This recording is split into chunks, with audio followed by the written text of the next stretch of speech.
Donc, voilà. Donc, le plan de la formation que je vous ai présenté. Et maintenant, donc l'avertissement. Je ne suis pas un avocat et je ne suis pas notaire, donc veuillez, s'il vous plaît, me corriger si je fais un faux pas, justement, dans mes dires. Quelques références, c'est tout petit. Le but, c'est pas de vous les faire lire. C'était surtout qu'après, vous allez avoir droit à la présentation et il y a des liens Internet associés à chacune des références. C'est les références de base pour bien créer et gérer un organisme de conservation, notamment les guides des bonnes pratiques en intendance du CQDE. Le nouveau guide, ceux qui sont déjà reconnus comme organismes bénéficiaires du don écologique, vous avez gratuitement accès à ces documents-là. Donc, vous vous renseignerez si vous êtes déjà bénéficiaire. Ça, c'est quand même 120 $ là, pour avoir l'ensemble des guides.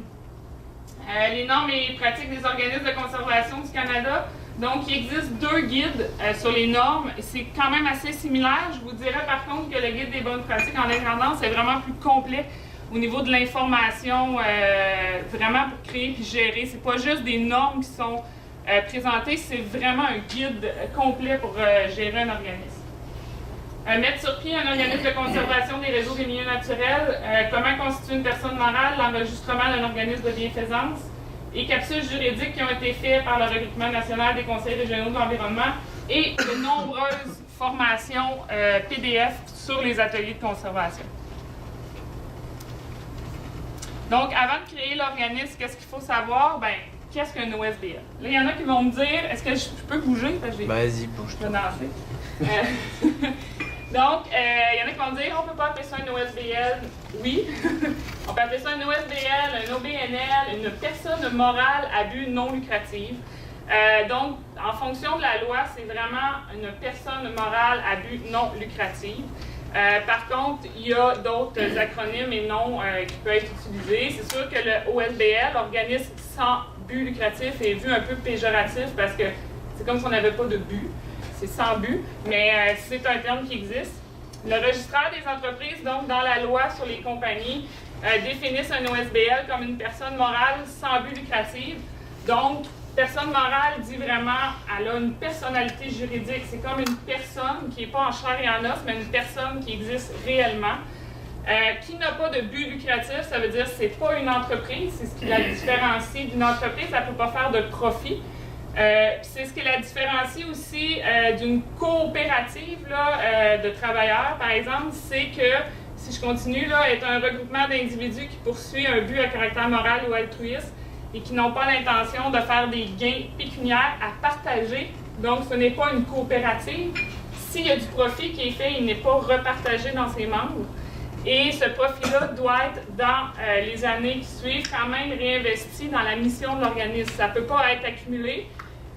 Sinon, il faut quand même avoir une raison pour l'accumuler. Comme par exemple, si vous avez des terrains et vous accumulez ce qu'on appelle des fonds de dotation, des fonds de gestion, donc de l'argent qui vous permet de gérer vos terrains à long terme, c'est de l'argent que vous accumulez, que vous pouvez placer. Mais ça, vous avez le droit parce que ça fait partie de votre mission d'OSBL de conservation. Par contre, si vous avez de l'argent flottant, il faut quand même le réinvestir dans votre mission. Un autre point qui est très intéressant dans cette définition-là, c'est à caractère moral ou altruiste. Donc, un OSBL se doit d'être au bénéfice de la collectivité. Vous ne pouvez pas partir d'un OSBL pour vos fins personnelles. Exemple, dans ma région, les producteurs de canneberge ont décidé de se partir d'un organisme de conservation pour répondre à la demande des compensations. Donc, le ministère demande de conserver un terrain pour la destruction d'un autre. Ils ont parti un organisme, puis là, ils vont mettre les terrains en conservation dans cet organisme-là, mais c'est géré par les producteurs de canneberge. C'est limite sur le bénéfice collectif, c'est limite sur le caractère moral altruiste. Donc, on va voir si ça va fonctionner, mais ça vous donne le ton. Il faut vraiment qu'il y ait un caractère pour la collectivité. Quand vous créez votre organisme de conservation, vous devez vous identifier une mission. Cette mission-là doit répondre à la définition d'OSBL. Donc, c'est une mission qui va constituer le fondement de vos actions. Vous devez vous poser la question, qu'est-ce que je veux faire? Est-ce que je veux protéger l'habitat de la tortue des bois? Ah, tu les as, super. Je mets un chacun. Oui, s'il y en a assez. On a fait imprimer des feuilles. Il y en a une, c'est une checklist en bon français sur toutes les choses qu'il faut s'assurer dans une création et dans une gestion d'organismes de conservation. C'est un peu la checklist de Nature Avenir pour qu'à chaque année, on s'assure qu'on a vraiment bien rempli nos obligations. Et je vous ai mis aussi, pour pas que vous endormir, un petit questionnaire avec des trous à remplir durant la présentation. Donc, si vous voulez prendre des notes, bien, j'ai déjà commencé un peu une structure de notes là, pour vous. Donc, Cyril va pouvoir vous passer ces notes-là. Donc, avant de créer, donc avant même d'aller chercher vos lettres patentes et commencer à remplir, il faut vous poser la question, qu'est-ce que je veux faire? Est-ce que je veux, par exemple, protéger l'habitat de la tortue des bois? Est-ce que je veux protéger l'ensemble des milieux naturels de ma région? Est-ce que je veux protéger un milieu en particulier? Est-ce que je veux protéger? Est-ce que c'est ce que je veux faire? Je veux faire juste de l'éducation. Éduquer les gens, sensibiliser les gens. Il faut se poser cette mission-là parce que ça va influencer l'ensemble de vos actions et aussi de vos possibilités d'obtenir du financement. Donc, les subventionnaires vont aller voir votre mission, vont dire « ben non, tu me demandes de financer un projet qui ne correspond pas à ta mission ». Donc, c'est super important. Si vous voulez vous faire accréditer comme organisme de bienfaisance, donc au niveau canadien, ça aussi, c'est super important. Si votre mission, elle a une mission de recherche, la recherche n'est pas une fin de bienfaisance en soi. En tout cas, c'est ce qu'on s'est fait dire. Donc, n'allez pas mettre de la recherche dans votre mission. Vous n'allez pas être reconnu comme organisme de bienfaisance. N'allez pas mettre non plus, par exemple, il y a un cas en Estrie où il y a des propriétaires privés qui ont décidé de se créer un organisme de conservation pour protéger un milieu naturel qu'ils avaient acheté. Mais ce n'est pas de bienfaisance. Oui, ça a un bien collectif de protéger un milieu naturel, mais c'est protégé par un regroupement de propriétaires privés qui ont acheté ce terrain-là. C'est trop d'intérêts privés. Donc, ça ne serait pas reconnu comme mission pour un organisme de bienfaisance. Donc, il faut faire très attention dans les termes que vous allez utiliser. Il faut qu'elle soit claire et réaliste. Réaliste parce qu'il faut que vous accomplissiez votre mission. Si vous donnez une mission trop utopique, mais ça va être dur de l'atteindre, puis vous pourriez vous faire poursuivre, c'est très rare, mais vous pourriez vous faire poursuivre par vos membres ou par d'autres gens parce que vous n'êtes pas dans l'atteinte de votre mission. Donc, maintenant, je cite les mots de Pierre Valiquette en 2005 aux ateliers. Un organisme de conservation, c'est quoi? Il a dit, bien, ça ne se trouve pas dans le dictionnaire. Hein? La définition d'un organisme de conservation, il n'y en a pas vraiment. Le réseau des milieux naturels protégés, pour ceux qui ne connaissent pas le RMN, c'est celui qui représente un peu l'ensemble des organismes de conservation du Québec. On définit un organisme de conservation comme un organisme qui a des objectifs de conservation de la nature pour une durée perpétuelle.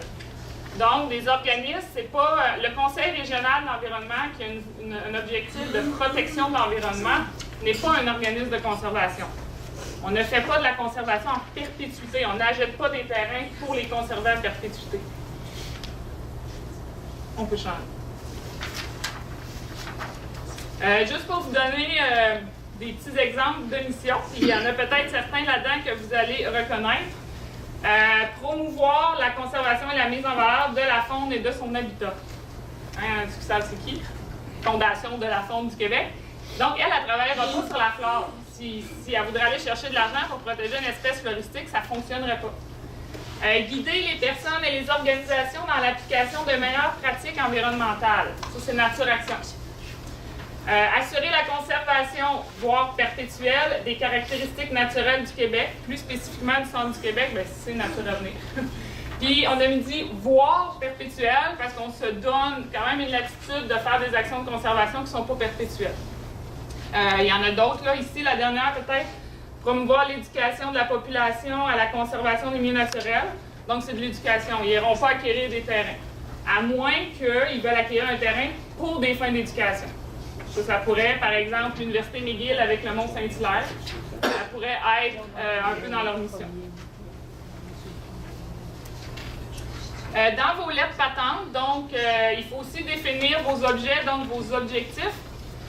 Les objectifs, il faut les définir pour vous permettre une évolution de vos activités. Donc, comment va se concrétiser votre mission? Comment vous allez mettre en œuvre votre mission?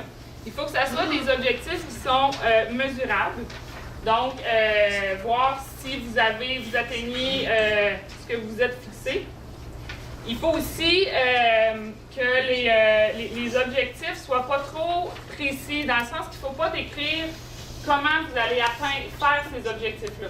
Parce que si vous trouvez un autre moyen d'atteindre vos objectifs, mais là, vous avez trop été précis dans les objectifs, mais vos lettres patentes vont vous limiter. Fait que si vous ne voulez pas être limité par vos lettres patentes, il faut quand même qu'ils soient constitués d'une façon plus large. Puis les lettres patentes, ça se change. Hein? Stressez-vous pas, là, si allez pas chez le notaire. Là, je connais un organisme qui a payé 5 000 pour se faire des lettres patentes chez le notaire. Ces lettres patentes, finalement, ils n'ont pas été reçues au niveau des organismes de bienfaisance pour qu'ils recommencent. Nous, on les a fait nous-mêmes, on s'est fié sur ce qui existe, puis ça a été très bien reçu. Donc, ça ne prend pas un notaire qui signe vos lettres patentes nécessairement. C'est sûr que les conseils d'un notaire peuvent être pertinents. Mais dites-vous qu'il faut juste que vos objectifs soient assez larges pour vous permettre des activités. Dans les objectifs, il ne faut pas non plus décrire votre régie interne. Donc, il ne faut pas décrire on va avoir tant d'administrateurs, tant de... les conseils d'administration vont se dérouler de telle façon. Ça, c'est dans les règlements généraux. La façon que l'organisme va mettre en place ses actions, c'est dans les règlements généraux que ça va se définir. Donc, si on change les principaux objectifs, ça ne te dérange pas si je te dis... Non, Les principaux objectifs des OSBL, il y en a 4. Donc, mettre en œuvre un processus qui mène à la conservation des milieux naturels, on appelle ça de l'intendance. Financer ces opérations-là, organiser des activités d'éducation, parce que dans les fins de bienfaisance, il faut se faire connaître. Il faut faire connaître nos actions. Il faut vraiment, là, pour être reconnu comme organisme de bienfaisance, il y a un aspect de rayonnement des activités. Assurer la gestion des sites protégés. Donc, ça, c'est vraiment les 4 objectifs principaux d'un OSBL. À ça, dans vos lettres patentes, il faut ajouter, je vais vous le montrer tantôt, là, mais il faut ajouter aussi le fait de recevoir des dons, la possibilité de recevoir des dons pour réussir à gérer l'ensemble de ces activités-là. Donc, maintenant que vous avez, avant de créer, vous avez défini votre mission, vous en avez parlé à tous les gens de la région, tout le monde est d'accord. Là, vous pouvez passer à l'autre étape qui est créer l'organisme. Donc, juste une petite anecdote ici, Naturanews s'est planté carrément à ce niveau-là. On a fait des comités de consultation, on a fait des rencontres de communication avec les villes, avec tous les acteurs, le ministère, tout le monde était d'accord, tout le monde nous a aidé à trouver le nom, à remplir notre mission. Quand on a créé l'organisme, là, on a fait tout ce que je vais vous expliquer après. Là, il n'y avait plus personne qui voulait être administrateur. Il n'y a plus personne qui voulait créer l'organisme avec nous. Puis, si vous voulez absolument que vos municipalités, les gens de la région participent, un petit conseil, allez les chercher avant de créer l'organisme. Demandez des résolutions de votre conseil municipal, demandez des résolutions des organismes où vous voulez qu'il y ait de la délégation. Parce que sinon, après ça, une fois qu'il est créé, on dirait que les gens, là, il est créé, tu sais, j'ai fait ma job, je t'ai conseillé, il se passe plus rien, c'est ta job à toi. Donc là, quand ce moment-là est arrivé, là, j'ai comme senti un gros poids sur mes épaules. Wow, je suis rendue toute seule, là. Oui, j'ai fait ma job de créer, j'ai répondu à tout ce que les gens voulaient en région, mais là, j'ai comme plus personne qui veut m'aider à être administrateur. Donc, c'est un gros poids à considérer. Est-ce que le besoin régional que vous sentez, il est réel? Demandez-vous là, est-ce que le besoin qui vous entraîne à partir de votre organisme, il est vraiment réel? Nous, il l'est. C'est juste parce qu'on n'a pas allé chercher assez l'appui du milieu pour maintenir ce soutien-là que les gens nous donnaient au départ. Donc, petit conseil. Donc, une fois qu'il est créé, je suis contente que les gens soient là parce qu'il y a différentes façons de créer un organisme de conservation. Dans le Code civil, il y a la fiducie d'utilité sociale que Régent a partie dans sa région. Donc, la fiducie écosystème Lanaudière qui existe. On avait étudié ce modèle-là au départ. Une fiducie, c'est comme un contrat. C'est pas créé avec la loi sur les compagnies avec des lettres patentes. C'est vraiment un contrat devant notaire. Une acte de fiducie qu'on appelle, donc avec des fiduciaires. Ça ressemble quand même à un OSBL, mais ça a une plus grosse rigidité. Si vous voulez changer des choses dans l'acte de fiducie, il faut retourner devant les instances. Une association non personnifiée, mais c'est aussi en fonction du Code civil, c'est des propriétaires qui se réunissent ensemble, mais la charge complète repose sur les épaules des gens. Il n'y a pas d'assurance nécessairement. C'est très impliquant au niveau financier personnel. Loi sur les compagnies, c'est les OSBL. Si vos actions débordent la région du Québec, il faut créer votre OSBL selon la loi canadienne sur les OBNL. Et il y a d'autres lois aussi qui existent pour créer des rassemblements, hein, les clubs de chasse et pêche.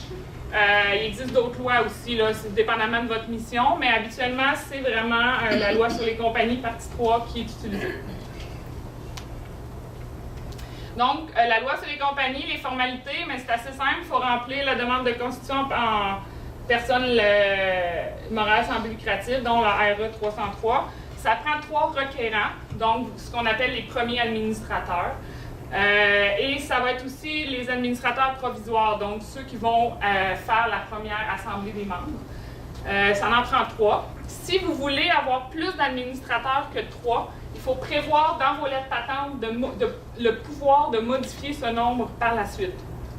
Donc, si vous voulez, par exemple, monter à 10, il faut que dans vos lettres patentes, ça soit inscrit la possibilité de changer le nombre d'administrateurs. Elle n'est pas marquée 10 parce que vous allez être contraint à 10. Après ça, ça vous prend une copie de la recherche de nom. Donc, il faut voir si le nom trouvé existe. Et ça aussi, on s'est planté un peu parce qu'une chance, ça a passé. Mais il ne faut pas habituellement, le registraire n'accepte pas que le nom ressemble à d'autres organismes, hein, Nature Avenir, Nature Québec, Nature Action. On l'a passé, ça a passé, mais habituellement, il faut faire très attention que le nom ne ressemble pas à un autre nom. Il faut aussi utiliser des noms qui ne s'associent pas à une autre forme légale. Donc, vous ne pouvez pas appeler un OSBL une fiducie, parce que les fiducies existent selon une autre forme légale. Une association, par exemple. Les associations existent sur une autre forme légale. Donc, il faut faire très attention au nom que vous allez utiliser. Ça vous prend aussi une déclaration sous serment de la Constitution. C'est une feuille qu'il faut faire signer par un greffier. Nous, on est allés à la municipalité. Ils ont accepté en 2 minutes de signer nos lettres patentes, puis c'était pas plus compliqué. Donc, si vous, petit conseil, quand vous remplissez les lettres patentes, le siège social, ici c'est mon adresse personnelle, erreur. Mettez pas dans vos lettres patentes une adresse, mettez seulement un nom de municipalité. Parce qu'après, ça vous permet de changer le siège social dans votre municipalité, où vous êtes. Parce que sinon, là, moi, si je déménage, il faut que je refasse une demande de lettre patente. Là, pour l'instant, j'ai une maison, je vais sûrement être là pas mal un bout, là, mais... et aussi, un autre conseil, ici, il faut inscrire le montant de vos biens. Donc, étant donné que vous êtes un organisme de conservation qui vise acquérir des terrains, mettez un montant très large. Nous, on a mis 10 millions. Donc, mettez un montant très large, ça ne dérange pas. Là, ils ne vous reviendront pas. Et avez-vous vraiment 10 millions dans votre compte? C'est vraiment à titre informatif. Oui? Je m'excuse, pour ce qui est de l'adresse, comment tu as dit ça? On devrait mettre... Juste le nom de la municipalité. C'est assez? C'est tout. Puis même dans le guide de comment créer un organisme de Revenu Québec, ils le disent. C'est juste que je l'ai lu et je l'ai oublié. Puis là, ça se limite au nom de la municipalité. C'est parce que nous autres, on reste juste sur le bord d'une autre municipalité et les autres administrateurs sont tous dans l'autre municipalité. Bien, ça dépend où vous prévoyez le plus avoir votre siège social. Il aurait fallu... C'est une municipalité. Une municipalité, oui. Vous ne pouvez pas mettre une... Bien, il faudrait se renseigner, là, je peux pas dire, mais il faudrait se renseigner pour y mettre, par exemple, Chaudière à... Est-ce que vous pouvez mettre Chaudière-Appalaches? Ouais. Peut-être. Là, faudrait... Y a-t-il quelqu'un qui le savent ici? La MRC. Non, la MRC, c'est ça, il faudrait se poser la question, c'est une bonne question. Mais faites vraiment attention à ce niveau-là. Tantôt, je vous parlais des objets. Ici, il faut mettre cette clause-là. Puis ça, je vous ai mis, parce que nous, on a fait notre demande de lettre patente. Puis, quand on a fait notre demande d'organisme de bienfaisance par la suite, ils nous ont fait tout changer nos lettres patentes. Il a fallu refaire une demande parce que les mots ne correspondaient pas Je parle pas assez fort? Non, c'est correct. Ah, ok. Excuse-moi. Oui? Je réagis un quart de seconde trop tard, là. Mais c'est possible dans tes lettres patentes de dire que le conseil d'administration peut décider de l'endroit du siège social et de le déplacer au besoin. Tu n'as pas besoin de revenir sur tes lettres patentes, bien que tu aies inscrit une adresse d'origine. Effectivement. C'est où que c'est marqué? C'est dans le Code civil qu'on peut marquer, on peut inscrire dans vos objets ou dans autres dispositions. Dans autres dispositions. Autres dispositions, pas dans les objets, dans autres dispositions, vous marquez que le siège social peut bouger. C'est vrai, effectivement. Dans le fond, il faudrait qu'on fasse une demande de modification de notre patente pour mettre ça dans les autres objets. Ben, après ça, modifier le siège social. Si votre siège social bouge, s'il est encore ou qui est là présentement, faites-le pas parce que c'est 55 $. Là, mais si vous prévoyez bouger le siège social, C'est échanger de place, profitez-en pour mettre ça dans vos lettres patentes. Dans les objets.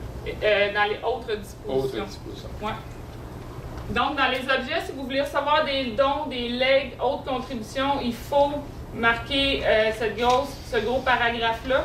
Puis ça, il n'était pas inscrit de même en premier. C'est Revenu Canada qui nous l'a fait changer pour avoir notre statut d'organisme de bienfaisance. Fait que vous pouvez vous fier à ça comme étant quand même une bonne référence. Aussi, il faut marquer ça ici. Ça, c'est une clause obligatoire. La corporation emploie tous les profits ou autres accroissements à l'accomplissement de ces objets dans le fond, puis que c'est pas redistribué à ses membres. Donc, c'est ce qui justifie le caractère non lucratif de l'organisme. Donc, il faut vraiment inscrire cette... il faut aussi, si vous voulez avoir le pouvoir de destituer des administrateurs, il faut aussi l'inscrire dans vos objets. Donc, si vous voulez retirer des administrateurs d'un conseil d'administration, ce pouvoir-là peut être marqué dans vos lettres patentes, mais il peut aussi l'être dans vos règlements généraux. Donc, après ça, dans Autres dispositions, si on change de diapo, ici, là, c'est vraiment des dispositions qui vous permettent de faire des emprunts. Si vous voulez faire des hypothèques pour acheter des terrains, des choses comme ça, emprunter de l'argent, placer de l'argent, il vous faut cette disposition-là financière dans vos lettres patentes. Et la dernière clause qui est hyper importante, en cas de liquidation, qu'est-ce qui se passe? Si votre organisme ferme, fait faillite, il se passe quoi avec vos biens et vos terrains? Donc, ce que ça dit, c'est que vos terrains, par la suite, ils vont être retransférés à d'autres organismes de conservation ou à la municipalité, parce qu'elle a le pouvoir de recevoir vos terrains, ou dans le cas d'un organisme de bienfaisance, il faut que ça soit inscrit que c'est transféré à un organisme qui a aussi la capacité, qui est aussi reconnu bénéficiaire du programme Dons écologiques. Donc, si vous avez un terrain, il faut vraiment que le terrain soit transféré en cas de liquidation à un autre organisme qui est bénéficiaire ou à une municipalité, parce qu'une municipalité aussi peut être bénéficiaire automatiquement du programme de dons écologiques. Et ça vous amène à vous dire, mais d'autres statuts de conservation sur mes terrains. Si votre organisme fait faillite, la municipalité a votre terrain, c'est super important. Oui, le programme de dons écologiques protège le terrain, mais quand même. Il faut mettre, moi je vous conseille de mettre une réserve naturelle par-dessus d'autres statuts de conservation qui permettent de protéger vraiment bien le terrain. J'avais une question. Oui. Admettons, ça ne sera sûrement pas notre cas, là, mais admettons qu'un organisme, ses terrains sont transférés à la municipalité. Oui. Qui va exercer la surveillance? Tu as beau mettre le statut que tu veux, là. Je sais pas, là, mais selon moi, il est là le problème. Là. Il n'y a pas quelqu'un d'Environnement Canada qui va aller voir à toutes les semaines qu'est-ce qu'ils font. Là. Non. Parce que nous autres, on le sait qu'ils aimeraient ça avoir nos terrains. Là. Oui, ça, ils les auront pas. Bien, c'est sûr que vous pouvez prévoir dans l'acte de vente, dans l'acte notarié, dans l'acte notarié du terrain, des clauses en lien avec ça. Mais là. Qui va les défendre? C'est ça, exactement. Admettons qu'ils décident, eux autres, de faire un parking à un endroit. Bien, s'il est protégé par le programme de dons écologiques, ils n'ont pas le droit. Mais par contre, il faut qu'il y ait une surveillance. Ils peuvent le faire, personne ne va s'en apercevoir. Là. C'est ça. Puis après ça, mettons qu'ils le font quand même. Qu'est-ce qu'Environnement Canada va faire? Ils vont dire, on vous poursuit, puis finalement, ou une amende de 10 000. Ouais. Ils vont le faire, là, 10 000. Oui, là, ça sort de mes compétences, parce que ça s'est rarement vu à date. Là. C'est rare, c'est pas encore vu un organisme qui a fait liquidation puis qui a transféré ses terrains. Là, il y en a un en ce moment dans le coin de l'Estrie là, qui se questionne, mais ça ne s'est pas encore vu. Donc, présentement, c'est ça, je ne pourrais pas donner de réponse sur le cas de jurisprudence par rapport à ça. OK. Je ne veux pas être tannant avec ça. Là. Je suis sûr qu'il y a sûrement des bonnes municipalités, mais les gens sur les conseils municipaux, ça change. Là. Oui. Ça nous a tout le temps bien inquiétés. Mais peut-être que je transférais à Régent, au niveau de la fiducie, est-ce que la fiducie permet d'être plus solide par rapport à cette inquiétude-là? Pas vraiment, parce que ce qui est solide dans la fiducie, c'est l'acte. La surveillance, c'est dans les pratiques. Donc, la fiducie, on a adopté une série de pratiques pour la surveillance. On a une entente de collaboration, donc tout ça, là, c'est dans on va dire, dans les pratiques qui ne sont pas liées à l'acte. Par contre, de bien s'occuper des terrains, ça, c'est dans l'acte. Et la fiducie, elle est responsable de ça. Pour ce qui est des dons écologiques, Je ne sais pas comment Environnement Canada fonctionne sur la surveillance. Par contre, ce que j'observe, c'est qu'il y a une bonne discipline des organismes. À date, moi, ce que j'ai vu, c'est pas on va le passer, c'est on ne peut pas faire n'importe quoi. Et souvent aussi, ça devient, les organismes sont sollicités pour laisser faire des choses sur leur terrain. Oui. Ils sont très à la défensive là-dessus. Vous ne pouvez pas faire ça, et même si on voulait, on ne peut pas vous autoriser. Parce qu'il faudrait avoir soit l'autorisation d'Environnement Canada, qui n'est pas dit qu'on l'aura, ou encore, puis c'est le cas de la fiducie, dans notre acte, il y a des choses qu'on ne peut juste pas faire. C'est même pas une décision des fiduciaires, ne nous le demandez pas. Sinon, on ne peut pas le permettre. Donc, la question de la surveillance, elle est très importante. Il ne faut juste pas sous-estimer, on va dire, l'intégrité des organismes à respecter ce qu'est le don écologique. Ben, à choisir, je pense que ça devrait rester entre les organismes. Parce qu'au départ, c'est des gens qui se sont levés pour la cause. Oui. Tandis que les municipalités, il y a toutes sortes de gens qui vont faire des demandes en arrière. Oui. Oui, puis j'ajouterais, les organismes sont solidaires un envers l'autre. Ouais. Souvent, quand il y a un terrain qui est transféré à une municipalité, il y a des citoyens dans le milieu qui le surveillent, il y a d'autres organismes qui le surveillent, donc il y a quand même une surveillance. Donc, si je reviens, il y a aussi un paiement quand vous créez un organisme, 165 $ pour créer les lettres patentes, c'est 55 $ pour modifier vos lettres patentes. Et on vous donne par la suite un numéro d'entreprise de 10 chiffres. Ça peut paraître banal, mais moi, quand j'ai reçu la lettre, je fais « c'est quoi ça? » Ça, c'est votre numéro d'immatriculation. On peut encore passer. Je pense qu'il y avait une animation. Ça fonctionne ici. Ça change ou pas, hein? Ça ne va pas changer? Qu'est-ce qui se passe? Non, ça ne va pas changer. Bon, on va continuer. Quand vous allez être créé, vous allez recevoir votre numéro d'entreprise. Il faut aller sur le registraire des entreprises. Ils vont vous donner ça c'est les lettres patentes. C'est ça, c'est pas plus beau que ça. Il n'y a pas personne qui vous applaudit pour tous les efforts. Je veux dire qu'il nous reste 20 minutes de présentation. Ah, OK. 15 de discussion, parfait, puis tu étais à 20 sur 58. Accéléré. Donc, on peut changer. Donc, c'est ça que vous allez faire quand vous allez recevoir votre numéro. Vous avez 60 jours pour faire votre déclaration initiale.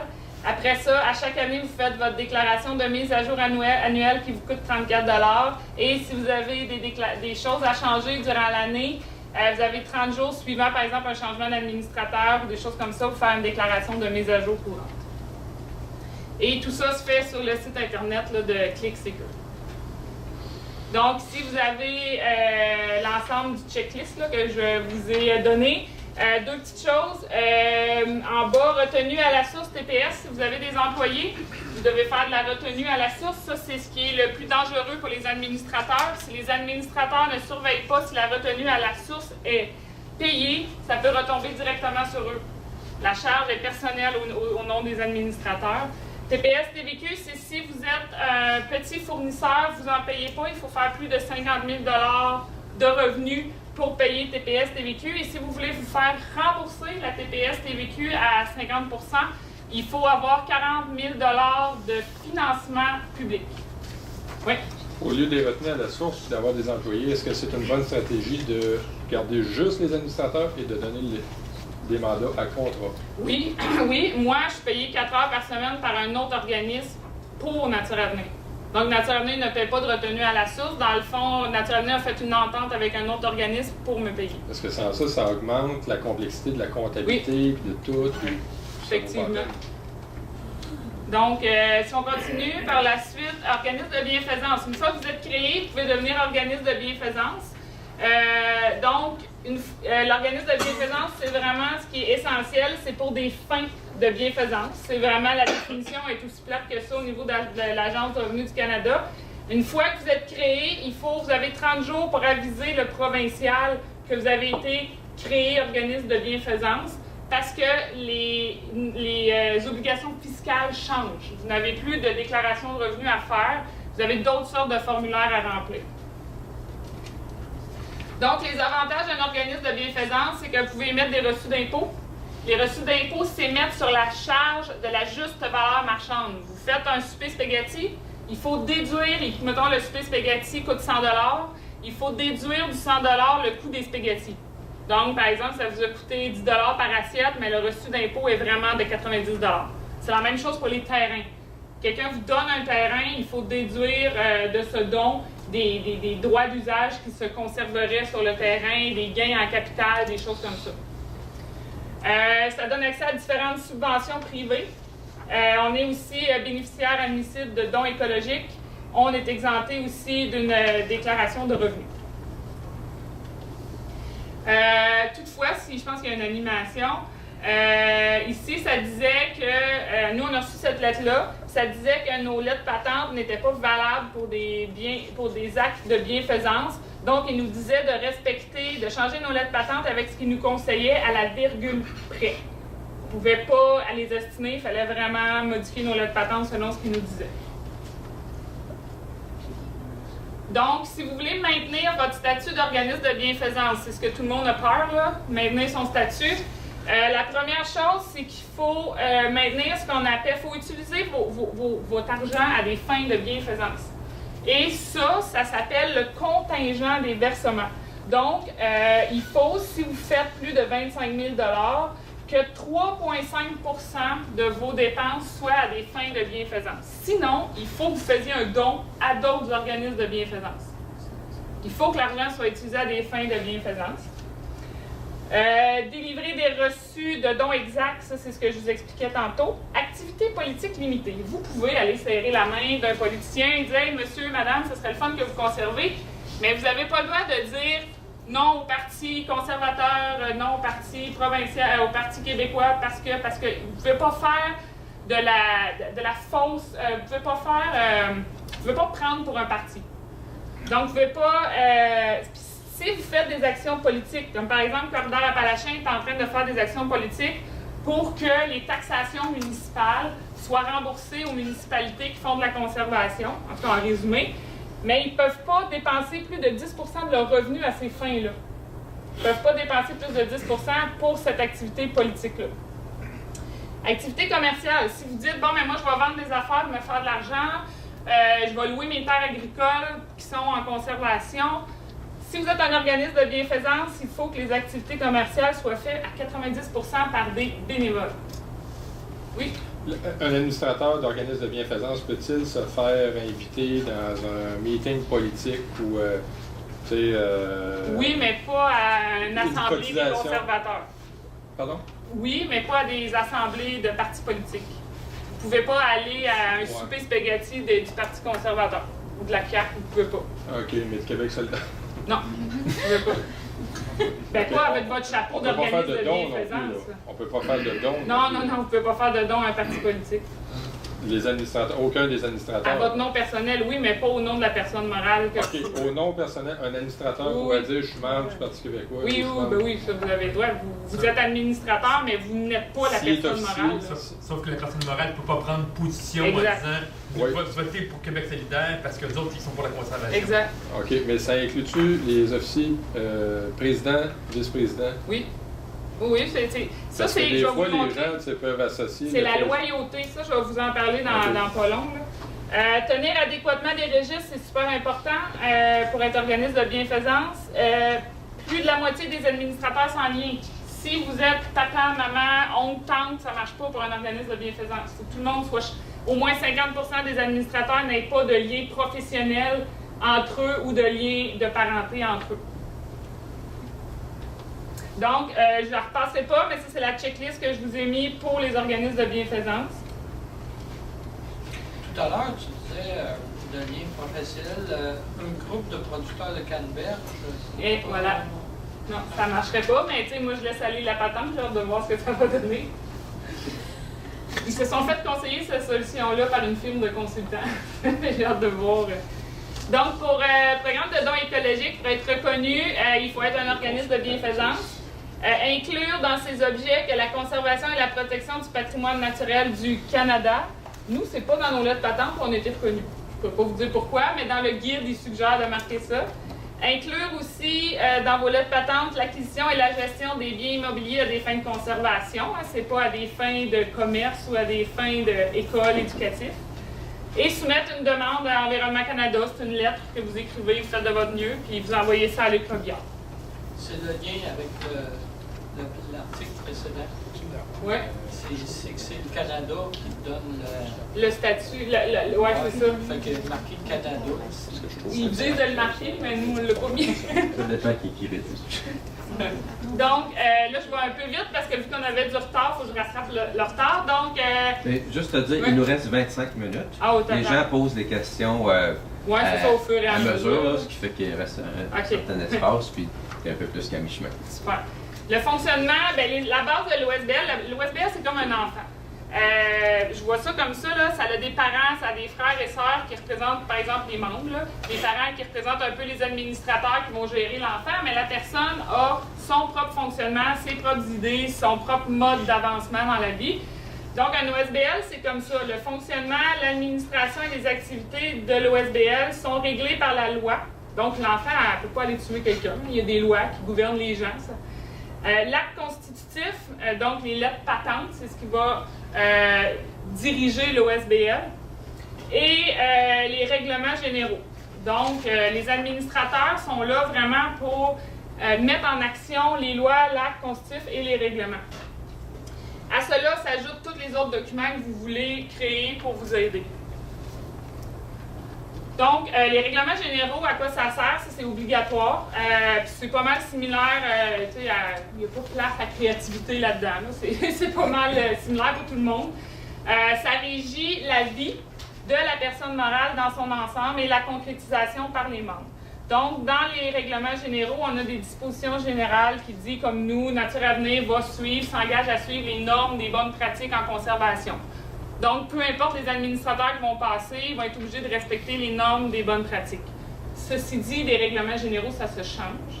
Les administrateurs peuvent changer à tout moment ce qui est écrit dans les règlements généraux, en fonction des lois. Hein, on se doit de respecter les lois pareilles. Une fois que les administrateurs changent les règlements généraux durant l'année, ils sont actifs. Par contre, à l'AGA, il se doit, les changements, d'être entérinés par les membres. Les membres peuvent refuser ou accepter les changements des règlements généraux, mais ne peuvent pas proposer les règlements généraux. C'est vraiment les administrateurs qui proposent les règlements généraux. Par contre, les membres peuvent donner leur opinion. Donc, nous, on n'est pas d'accord, membres, mais on aimerait peut-être vous donner telle suggestion. Donc là, les administrateurs peuvent se retirer, refaire les règlements généraux et les reproposer aux membres. Donc, voilà, ça fait pas mal partie. C'est là-dedans aussi qui est expliqué comment se déroulent vos conseils d'administration, comment vous avez d'administrateurs. S'il y a un administrateur qui est tannant, qu'est-ce qu'on fait? En cas d'absence prolongée d'un administrateur, qu'est-ce qui arrive? C'est vraiment là-dedans que tout est écrit. Donc, vous avez aussi, comme j'ai dit, la possibilité de faire des politiques. Dans les règlements généraux, c'est un peu comme une loi. Hein? C'est pas dans une loi qui est décrit comment on va faire pour conserver des milieux naturels ou, par exemple, la loi c'est milieux humides. C'est pas là-dedans qui va être écrit, par exemple, que ça nous prend une cartographie des milieux humides, comment il faut aller caractériser un milieu humide. C'est pas là-dedans que c'est écrit. C'est un peu pareil pour les règlements généraux. Donc, ça nous prend des politiques à côté. Politique, ça, c'est des suggestions que je vous fais. Je vous dirais, la première super importante, c'est la politique sur les conflits d'intérêts. Nous, c'est la première politique qu'on a eue, puis à ça, on a mis un code de déontologie que l'administrateur doit suivre durant son mandat.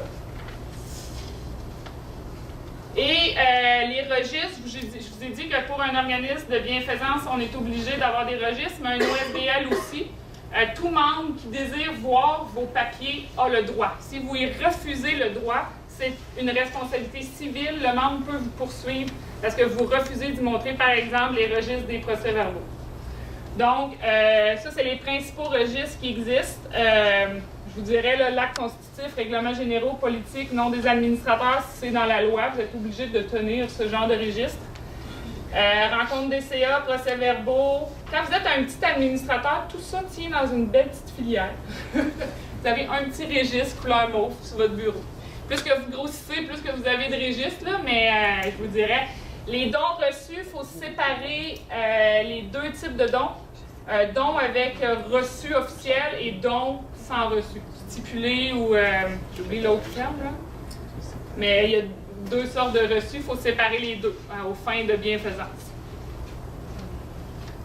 Donc maintenant, on est dans la gérer l'organisme. Vous avez créé, c'était facile, ça a pris 1 mois, tout le monde est d'accord. Maintenant, il faut gérer. C'est là que j'ai fait comme « Oh my God! » C'est vraiment quelque chose dans quoi je me suis embarquée. Donc, on peut changer. J'avais beaucoup d'espoir d'acheter tous les terrains du centre du Québec demain, puis de dire « OK, on va avoir 10 000 hectares demain en conservation », mais je me suis aperçue que ce n'était pas le cas. C'est pas pour rien qu'ils m'ont demandé de faire ça. J'ai fait plein d'erreurs, mais j'apprends, puis on avance là-dedans. Donc, quand on gère un organisme, les personnes morales agissent par le conseil d'administration et l'assemblée des membres. Donc, j'étais administratrice provisoire et je me suis dit, c'est pas vraiment ma place. Donc, je suis sortie et je suis devenue directrice générale parce que je me suis vite aperçue que la gestion d'un organisme de conservation, quand tu as un terrain, c'est pas si pire, mais quand tu as comme mission l'ensemble du centre du Québec, ça prend des gens qui t'aident, qui aident les administrateurs.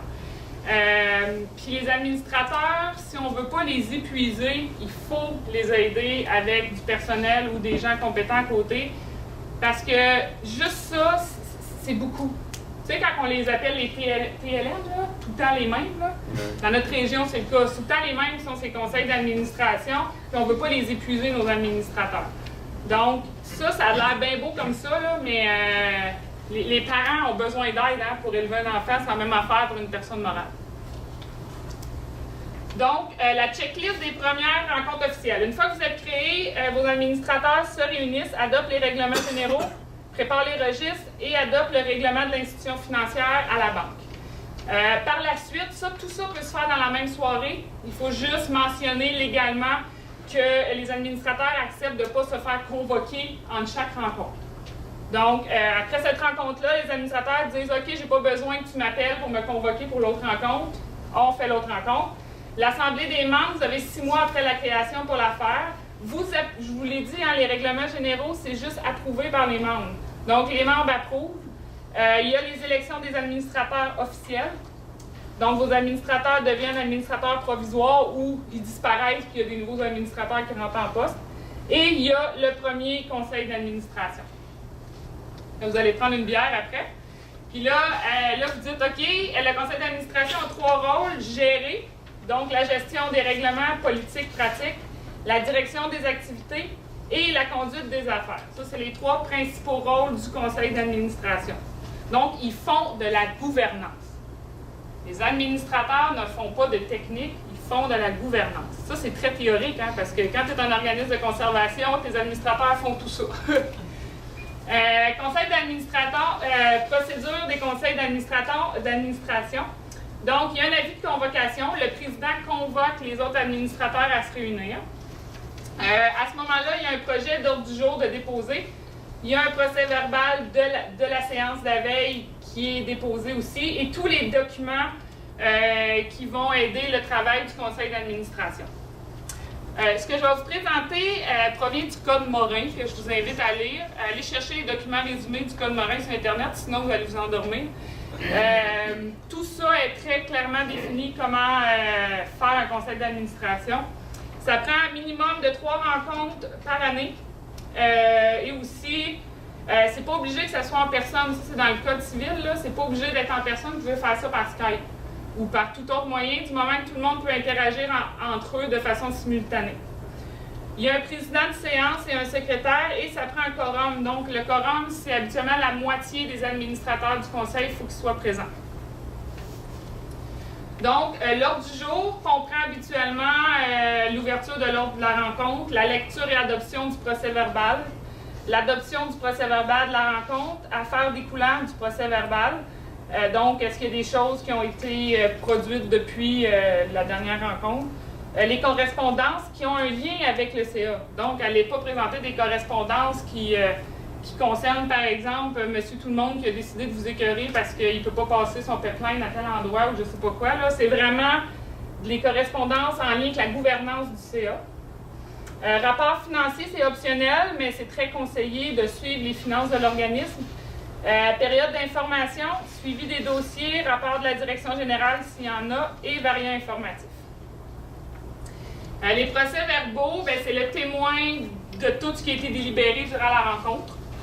Et à même les procès-verbaux, il y a des résolutions qui énoncent des actes que les administrateurs veulent poser. Et c'est des actes ponctuels. Donc, c'est l'administration décide de donner tant d'argent à telle chose. C'est ponctuel. Tout ce qui n'est pas ponctuel est un règlement. Donc, est inclus dans vos règlements généraux. Petit conseil en vrac, si vous ne voulez pas épuiser vos administrateurs, puis aussi si vous ne voulez pas que vos conseils d'administration durent de 7h le soir à minuit, quelques conseils. Fixez les dates d'avance. Les administrateurs vont être très contents de ne pas le savoir 2 jours à l'avance qu'il y a un conseil d'administration. Fait que fixez à l'avance vos dates. Et vous allez avoir plus de chances d'avoir vos administrateurs présents. Fournir les documents à l'avance, hein, c'est dans le rôle de l'administrateur d'être bien informé. Donc, envoyez vos documents, commencez à l'heure les rencontres, laissez la place aux discussions. C'est très important, là. Il y en a qui veulent parler, laissez-leur la place, il faut les écouter, les gens, c'est important, prévoyez ça. Réduire les explications, donc envoyer le matériel. C'est pas au directeur général ou au président de prendre toute la place, là. C'est vraiment, il faut réduire nos explications, il faut écouter nos administrateurs. Ne pas arriver avec des sujets ardus. Soyez pas gênés de dire aux gens, ton sujet, tu l'emmènes en varia, mais il est très long à discuter. Donc, on va former un comité dessus, on va le mettre dans une autre rencontre juste sur ce sujet-là, sinon ça l'éternise vos conseils d'administration. Et déléguer, vous pouvez déléguer, faire des comités exécutifs. Vous pouvez destituer les administrateurs qui sont inactifs aussi. Et réévaluer vos rencontres régulièrement. Est-ce que nos CA sont efficaces? Et le comité constitutif exécutif, il faut, selon la loi, au moins 3 personnes pour le créer. Et habituellement, pour faire un comité exécutif, au moins 7 administrateurs. Sinon, ça ne vaut pas vraiment la peine, vous vous retrouvez avec votre conseil d'administration. À chaque année, il y a une assemblée des membres, donc une assemblée générale annuelle. Elle se doit d'être faite dans les 6 mois suivant la fin de votre exercice financier qui se termine habituellement au 31 décembre de chaque année. L'avis de convocation, c'est un minimum de 10 jours et pas plus de 45. La loi exige que 50 jours avant, vous ne pouvez pas aviser de la date de l'Assemblée générale annuelle. Il faut présenter le bilan de l'année et les états financiers. C'est un dépôt informatif. Les membres n'ont pas à adopter ces documents-là. Présentation du plan de travail à venir, ça c'est vraiment pour sécuriser les membres, qu'est-ce qu'on va faire l'année prochaine. Ratification par les membres des règlements s'il y a modification. Et ratification aussi des actes des administrateurs durant l'année. Élection des administrateurs par les membres. Et il n'y a aucune délibération sur les questions qui ne sont pas à l'ordre du jour habituellement à l'Assemblée générale annuelle. Donc, un checklist des conseils d'administration Assemblée générale là, pour chaque année. Ça, c'est un dossier assez lourd, puis je vais finir ma présentation là-dessus parce que je vais être obligée d'écourter vu, je pense qu'il reste 5 minutes. Hein? Non, t'en restes un petit peu plus. Là. Lui, il me dit 1 minute, puis lui, 13. En fait, lui. Jusqu'à 10h15. Il faut que les gens posent des questions s'ils souhaitent. Oui, bien là, on a eu des questions à mesure. Est-ce que... N'hésitez pas à poser des questions. Là, je nous suggère là, qu'on laisse dérouler et que les gens posent leurs questions, ce qui fait qu'à la fin, il restera plus de temps de discussion, mais étant donné qu'on a commencé en retard puis laissé l'ensemble du contenu, est-ce que ça vous va si on fait ça? Oui. Proposeur, adopteur. Donc ça, c'est dans le Code civil, c'est vraiment très important. L'administrateur doit agir avec prudence et diligence. Il doit aussi agir avec honnêteté et loyauté. Prudence, ça veut dire que vous ne devez pas être un administrateur qui connaît tout. Ça ne se peut pas un administrateur qui connaît tout. Vous devez par contre agir avec prudence. Ça veut dire que si vous avez un dossier, que vous n'êtes pas capable d'émettre une opinion, parce que vous n'avez pas les connaissances pour l'émettre, ne l'émettez pas. Retirez-vous de la discussion, votez contre ou allez vous informer. Parce que s'il y a faute, donc si la décision prise par le conseil d'administration entraîne une faute, vous pouvez être poursuivi parce que vous n'avez pas été prudent face à votre décision. C'est le rôle de l'administrateur d'être prudent, diligent et honnêteté et loyauté, ça veut dire les doubles chapeaux. Là. Vous êtes au nom de Nature Avenir, vous représentez Nature Avenir. Vous n'êtes pas au nom, par exemple, je prends Virginie qui travaille aussi à la ville de Drummondville. Elle n'est pas là au nom de la ville de Drummondville. Elle peut être déléguée par la ville de Drummondville au conseil, mais elle ne représente pas la ville de Drummondville. Elle représente elle et agit pour Nature Avenir. Donc, c'est vraiment loyauté. Donc, si vous ne respectez pas prudence, diligence, honnêteté, loyauté, vous pouvez avoir des défauts. Défaut d'assister aux assemblées, c'est très grave. Vous manquez de l'information qui est donnée. Et si vous arrivez 10 rencontres après, bien, vous n'êtes pas capable de porter un jugement parce que vous n'avez pas été informé de ce qui s'est dit avant. Donc, c'est un défaut de prudence.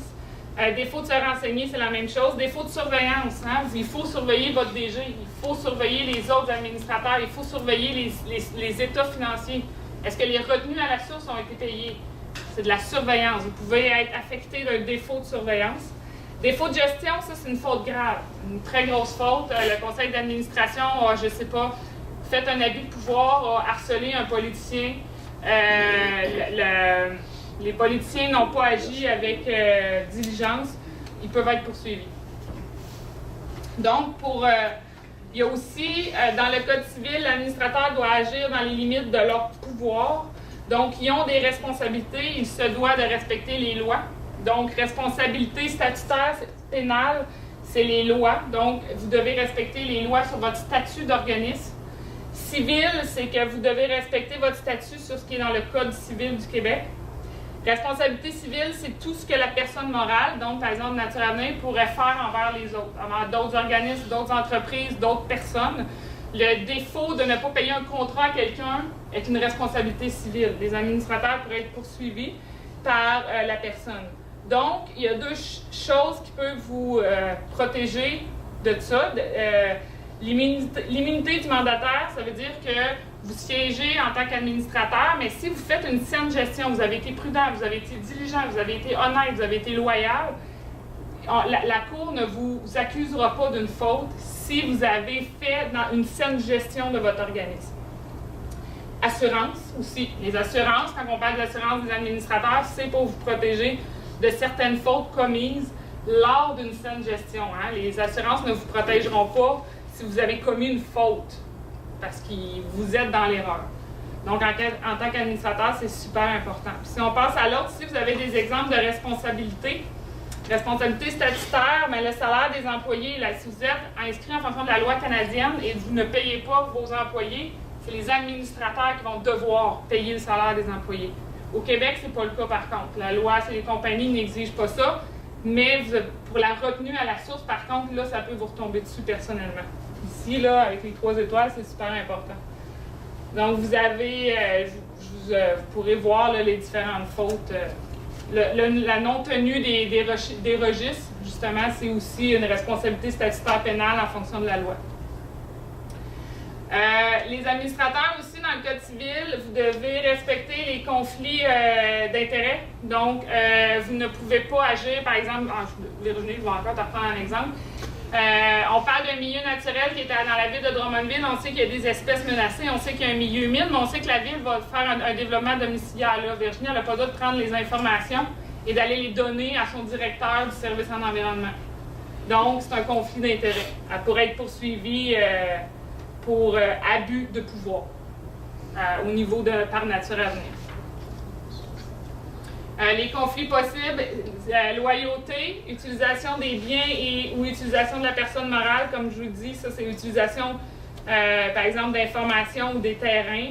Rémunération, les administrateurs peuvent être rémunérés, mais pas quand vous êtes un organisme de bienfaisance. Vous ne pouvez pas rémunérer vos administrateurs, mais si vous êtes juste un OSBL, vous pouvez, et les administrateurs peuvent eux-mêmes se donner un salaire. Prêt aux membres, remboursement des dépenses, c'est toutes des choses qui peuvent être faites là, au niveau des membres. Mais prêt aux membres, ça, vous n'avez pas le droit de prendre l'argent et prêter à vos membres. Ça, c'est un conflit d'intérêt. Ici, je vous ai montré quelques exemples. La femme d'un administrateur cède une propriété à l'organisme. Est-ce que l'administrateur est en conflit d'intérêt? Oui, il se doit de se retirer des décisions. Il est obligé. La femme peut donner quand même le terrain à l'organisme, mais il se doit juste de se retirer des décisions. Un administrateur détient des intérêts dans une entreprise avec laquelle l'organisme de conservation fait affaire. il est en conflit d'intérêts aussi. Ici, peut-être le dernier, un administrateur de nature à venir applique pour un emploi à nature à venir. C'est un conflit d'intérêts. Non, l'administrateur, dans le Code civil, il est précisé que l'administrateur peut appliquer pour un emploi, mais il se doit de se retirer des discussions face à cet emploi-là. Il faut que ça soit un contrat. Il ne faut pas que ça soit un... Mais dans le fond, ça peut même être un emploi à temps plein pour nature à venir. Par exemple, un PDG, c'est un peu ça. Oui? Quand il se retire, il faut que ça soit inscrit dans le procès verbal, il s'est retiré. Exactement. Exactement comme moi, quand je suis devenue directrice générale, ça s'est décidé pendant que j'étais administratrice, mais j'ai envoyé une lettre de démission, puis après, le transfert s'est fait. Je crois que ça fait le tour. Oui? Est-ce que la personne peut demeurer administrateur ou administratrice de l'organisme si employé à oui, elle peut. Mais il faut tout. Tout ça, il faut que ça soit inscrit au procès verbal. Si tu avais à choisir une diapo pour la finance, laquelle serait? Une diapo finale, je pense que ce serait la dernière. La dernière. Andréane? Oui, ce sera pas long. Je vais juste. Je vais vous laisser toute la diapo pour ceux que. Merci de votre écoute. Est-ce que c'était celle-là? C'est celle-là. Oui.